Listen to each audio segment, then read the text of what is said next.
குற்றவாளிகளை அதிமுக ஆட்சி பாதுகாத்து கொண்டிருக்கிறது. அவர்கள் மீது வழக்கு பதிவு செய்ய மறுக்கிறது. அவர்களில் சில பேர் ஆட்சிக்கு நெருக்கமானவர்களாக அதிமுகவிலே பதவிகளிலே இருக்கக்கூடியவர்களாக இருப்பதால் அவர்கள் பாதுகாக்கப்படுகிறார்கள். நாங்கள் ஆட்சிக்கு வந்தவுடன் நிச்சயமாக பாதிக்கப்பட்ட பெண்களுக்கு ஒரு நியாயம் கிடைக்கும் என்று உறுதியளித்தார்கள். இன்று அந்த வாக்குறுதியை நிறைவேற்றி தந்திருக்கக்கூடிய நாளாக இந்த நாளை நான் பார்க்கிறேன். அதிமுக தன்னுடைய ஆட்சியிலே நடந்த ஒரு குற்றத்தை தான் விசாரிக்க முடியாது என்ற ஒரு நிலையிலே, ஏன்னா அவங்க வழக்கு பதிவு செய்யவில்லை, யார் மீதும் நடவடிக்கை எடுக்கவில்லை. குற்றவாளிகளை பாதுகாப்பதில் தான் அவங்களுடைய கவனம் இருந்தது. திராவிட முன்னேற்றக் கழகமும் மற்ற எதிர்க்கட்சிகளும் ஊடகங்களும் இணைந்து போராடியதால் தான் அவங்க அந்த வழக்கை பதிவு செய்தார்கள். அவர்கள் மீது நம்பிக்கை இல்லை என்று நாம் எல்லோரும் சேர்ந்து அதை சிபிஐக்கு மாற்ற வேண்டும் என்று கோரிக்கை வைத்தோம். அதனால் அவங்களா அதை சிபிஐக்கு மாற்றலை. யாரெல்லாம் இவங்க பாதுகாக்கணும்னு நினச்சாங்களோ, அதிமுகவும் இன்று பேசக்கூடிய எடப்பாடி அவர்களும் யாரை பாதுகாக்க வேண்டும், அவங்களுடைய கட்சியிலே பொறுப்பிலே பதவியிலே இருந்தவர்களை பாதுகாக்க வேண்டும் என்று நினைத்தார்களோ, இன்றைக்கி அவங்களுக்கு தண்டனை வழங்கப்பட்டிருக்கிறது. பொள்ளாச்சியிலே பெண்களுக்கு எதிராக நடந்த வன்முறைகள், பாலியல் கொடுமைகள், இவை அத்தனையும் நம் மனதிலே ஒரு காயமாக இத்தனை ஆண்டுகள் இருந்தது. இன்று வழங்கப்பட்டிருக்கக்கூடிய தீர்ப்பு என்பது அந்த காயத்திற்கு மருந்திடக்கூடிய ஒன்றாக, அந்த பெண்களுக்கு நியாயம் கிடைக்கக்கூடிய ஒன்றாக, குற்றவாளிகளுக்கு ஒரு சரியான தண்டனையை தந்திருக்கக்கூடிய ஒன்றாக இந்த தீர்ப்பு இன்று வழங்கப்பட்டிருக்கிறது. மிக முக்கியமாக விசாரணையின் போது பாதிக்கப்பட்ட பெண்களுடைய விவரங்களும் அவர்களை பெயர்களும் வெளியிடப்படாமல் பாதுகாக்கப்பட்டிருக்கிறது. பாதிக்கப்பட்ட பெண்களுக்கு நிவாரணம் வழங்கப்பட வேண்டும் என்ற அந்த ஆணையையும் நீதிமன்றம் வழங்கி இருக்கிறது. பாதிக்கப்பட்ட பெண்களுக்கு இத்தனை ஆண்டுகள் கழித்து ஒரு நியாயம் கிடைத்திருக்கிறது. இது பாதிக்கப்படக்கூடிய அத்தனை பெண்களுக்கும் ஒரு நம்பிக்கையை தருவதாக, நாங்கள் பாதிக்கப்பட்டால், கொடுமைக்கு ஆளாக்கப்பட்டால் எங்களுக்கு நியாயம் கிடைக்கும், அதனால் நாங்கள் வெளியிலே எங்களுக்கு நடக்கக்கூடிய கொடுமைகளை பற்றி, பிரச்சனைகளை பற்றி வெளியில் பேச வேண்டும், பேச முடியும், பேசினால் நியாயம் கிடைக்கும் என்ற நம்பிக்கையை தரக்கூடிய ஒன்றாக இந்த வழக்கின் தீர்ப்பு அமைந்திருக்கிறது.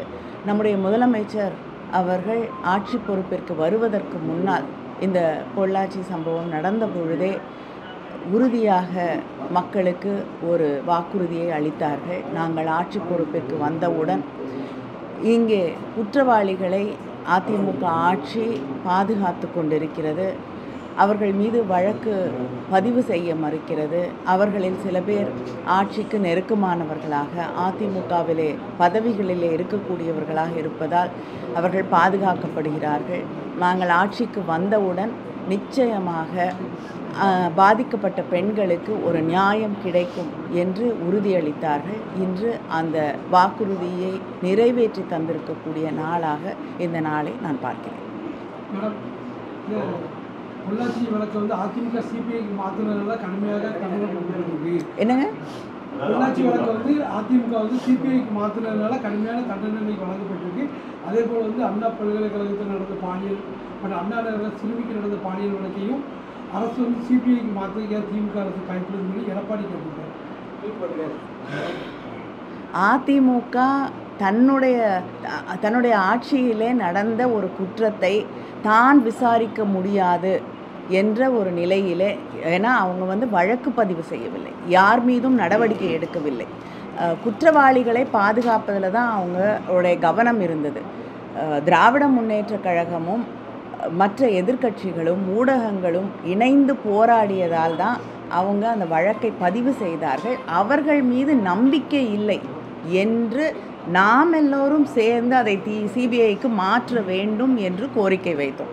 அதனால் அவங்களா அதை சிபிஐக்கு மாற்றலை.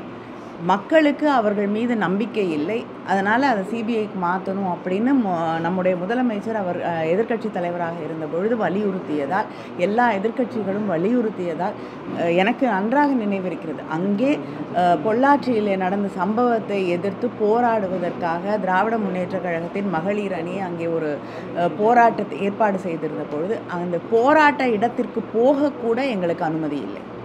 அதற்கு கூட வழியில் அமர்ந்து நாங்கள் ஒரு தர்ணாவில் ஈடுபட்டு தான் அதற்கு பிறகு அங்கே போராட போவதற்கு கூட ஒரு பெரிய போராட்டத்தை நடத்த வேண்டிய ஒரு சூழலில் அந்த அளவுக்கு அவங்க குற்றவாளிகளை பாதுகாத்தார்கள். அதனால தான் சிபிஐக்கு அது மாற்ற வேண்டும். ஏனென்றால் ஆட்சியில் இருந்த அதிமுக மீது மக்களுக்கு நம்பிக்கை இல்லை என்று அது சிபிஐக்கு மாற்றப்பட்டது. இன்று மக்களுக்கு அரசின் மீது, முதலமைச்சர் அவர்களுடைய ஆட்சியின் மீது, திராவிட முன்னேற்ற கழகத்தின் மீது நம்பிக்கை இருக்கிறது.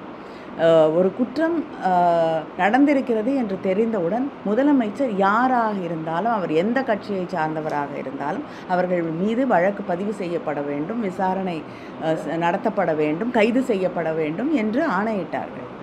அதனால் விசாரணை சரியாக நடைபெறும் பொழுது எதை எங்கேயும் மாற்ற வேண்டிய அவசியமில்லை. இந்த 2026 இபிஎஸ் தலைமையில் ஆட்சி அமையும், அந்த சார் யார் இந்த கேள்விக்கு பதிலும் நீதியும் நிச்சயம் கிடைக்கும் சொல்லியிருக்காரு. அன்று திமுக தலைவர் நிற்கும் உறுதி என்று ட்வீட் பண்ணியிருக்காரு. என்ன கருத்து? இன்னைக்கு அவங்க கூட்டணி வைத்திருக்கக்கூடிய பாஜக ஆட்சியிலே தான் தமிழ்நாட்டில் இன்றைக்கி national bureau of crime records வழியாக தான் தமிழ்நாடு பெண்களுக்கு பாதுகாப்பான மாநிலம் அப்படின்ற ஒரு கருத்தை அவர்களே அவர்களுடைய ஆய்வுகள் தான் அந்த தரவுகளின் அடிப்படையிலே அவர்கள் வெளியிட்டிருக்கிறார்கள். அதனால் தமிழ்நாடு இன்று பாதுகாப்பான ஒரு மாநிலமாகத்தான் இருக்கிறது. பெண்களுக்கும் சரி, அப்படிங்கிற கணக்கெடுத்து கொண்டாலும் மிக குறைவாக இருக்கக்கூடிய பாதுகாப்பான மாநிலங்களிலே தமிழ்நாடு ஒன்றாக இருக்கக்கூடிய நாம் நிலையை பார்க்கிறோம். அதுக்காக குற்றங்கள் நடைபெறுவதே இல்லை என்று நான் சொல்ல வரவில்லை, நடைபெறக்கூடாது. ஆனால் அப்படி நடக்கும் பொழுது பாதிக்கப்படக்கூடியவர்களுக்கு நியாயம் கிடைக்க வேண்டும் அப்படிங்கிற அதில் நம்முடைய ஆட்சியும் முதலமைச்சர் அவர்களும் உறுதியாக இருக்கிறார்கள். இன்றைக்கி யார் தலைகுனிந்து நிற்கிறார்கள், யாரெல்லாம் இவங்க பாதுகாக்கணும்னு நினச்சாங்களோ, அதிமுகவும் இன்று பேசக்கூடிய எடப்பாடி அவர்களும் யாரை பாதுகாக்க வேண்டும், அவங்களுடைய கட்சியிலே பொறுப்பிலே பதவியிலே இருந்தவர்களை பாதுகாக்க வேண்டும் என்று நினைத்தார்களோ, இன்றைக்கி அவங்களுக்கு தண்டனை வழங்கப்பட்டிருக்கிறது. ஆயுள் முழுவதும் அவர்களுக்கு தண்டனை என்று அந்த தீர்ப்பு வழங்கப்பட்டிருக்கிறது. அதனால் அவர்கள் தலைகுனிந்து தான் நிற்கிறார்கள். அதனால் நியாயமாக பாதிக்கப்பட்டவர்களுக்கு, குற்றம் செய்தவர்களுக்கு தண்டனை வழங்க வேண்டும் என்று நினைக்கக்கூடிய திமுக என்றும் தலை குனிய வேண்டிய அவசியமில்லை.